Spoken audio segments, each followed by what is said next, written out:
اعوذ باللہ من الشیطان الرجیم بسم اللہ الرحمن الرحیم۔ امی مجھے جہاد پہ جانے کا بہت شوق ہے۔ میرا جی چاہتا ہے کہ اپنے وطن اور مسلمانوں کے دشمنوں کے خلاف لڑوں، ان کا مقابلہ کروں۔ آہان نے اپنی خواہش ظاہر کرتے ہوئے کہا، لیکن تم تو ابھی بہت چھوٹے ہو۔ اس نے آہان کے سر پر ہاتھ پھیرتے ہوئے کہا، امی میرے خیال میں یہ قد یا عمر کا چھوٹا بڑا ہونا اتنی اہمیت نہیں رکھتا جتنا انسان کے ارادے کی مضبوطی اور ہمت کا بلند ہونا اہم ہے۔ بس میں نے کہہ دیا ہے کہ میں اپنے کشمیری مجاہدین کے ہم قدم دشمنوں کا مقابلہ کروں گا اور دشمن کے ناپاک قدم ہمیشہ کے لیے اکاڑ دوں گا اور اس جنت نظیر وادی کشمیر کا محافظ بنوں گا۔ ارے تم تو اتنی بڑی بڑی باتیں کر رہے ہو۔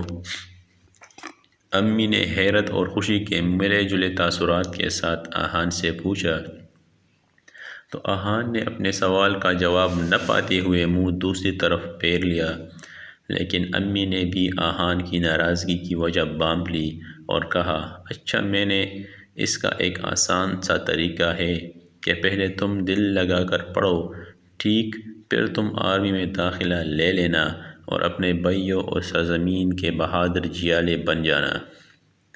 لیکن امی، آپ کو پتہ ہے اس سب میں کتنا وقت صرف ہو جائے گا اور ہمارے پاس وقت کم ہے، کیونکہ دشمن پاک وادی پر اپنی ہٹ درمی کیے بیٹھا ہے اور آہستہ آہستہ اس کی خوبصورتیوں اس کے معصوم لوگوں کو نکل رہا ہے۔ میں جانتی ہوں کہ اس سب میں بہت وقت لگے گا، لیکن کیا تم نے یہ نہیں سنا کہ صبر کا پھل ضرور ملتا ہے اور اللہ تعالیٰ بھی صبر کرنے والوں کے ساتھ ہے۔ بس تم اپنے اسی جذبہ اور ہمت کو بلند اور تازہ رکھنا، پھر دیکھنا جلدی ایک بہادر اور مضبوط بازو والے محافظ بن جاؤ گے۔ ہاں، تم اس ساری کوشش کے ساتھ ساتھ ایک طریقہ سے بھی جہاد میں حصہ لے سکتے ہو۔ وہ کیسے امی؟ جلدی بتائیں نا۔ اچھا بابا، بتاتی ہوں۔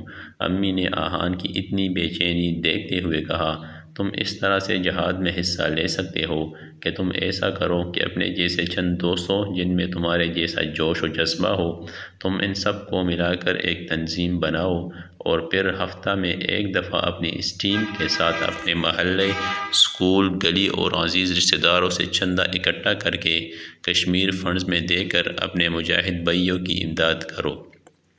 یہ بھی جہاد کا ایک طریقہ ہے تاکہ مجاہدین کو اسلحے اور دوسری ضروریات یا وسائل کی کمی نہ ہو اور تم جیسے بہادر جوانوں کے میدان میں آنے تک وہ مضبوط قلعے کی مانند رہے۔ انشاءاللہ اللہ تعالیٰ ضرور انصاف کرے گا اور ظالم کو اس کے ظلم کی ضرور سزا ملے گی۔ اب بولو آہان بیٹا، کچھ سمجھ میں آئی میری بات؟ امی نے سوالیہ نظروں سے دیکھا۔ واقعی امی جان، یہ بھی جہاد میں حصہ لینے کا ایک بہترین طریقہ ہے۔ میں آج ہی ایسی تنظیم بناتا ہوں۔ شاباش بیٹا۔ امی نے پیار سے آہان کا ماتھا چوم لیا تو آہان نے بھی فوجیوں کے انداز میں اپنی امی کو سلوٹ کیا۔